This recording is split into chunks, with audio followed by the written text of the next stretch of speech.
Hi everyone, ఇలా దొండకాయ టమాటా curry చేసుకొని తిన్నారంటే రోజు తినేదానికంటే ఒక ముద్ద ఎక్స్ట్రానే తింటారు. అంత టేస్టీగా ఉంటుంది.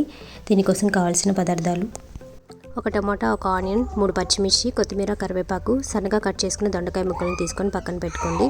కొద్దిగా ఆయిల్ వేసుకోండి. ఆయిల్ హీట్ అయిన తర్వాత పోపు వేసుకొని పోపు కొద్దిగా ఫ్రై అయిన తర్వాత ఆనియన్, పచ్చిమిర్చి వేసుకోండి. సగం ఫ్రై చేసుకున్న తర్వాత ఇప్పుడు కట్ చేసుకున్న దొండకాయ ముక్కలను కూడా వేసేసుకొని ఒక 2 నిమిషాల పాటు బాగా ఫ్రై చేసుకోండి. 2 నిమిషాల తర్వాత కొద్దిగా సాల్ట్ వేసుకొని అంతా కూడా ఇలా మిక్స్ చేసుకొని దీనిపైన మూత పెట్టండి. మధ్య మధ్యలో మూత తీస్తూ బాగా ఫ్రై చేసుకోండి.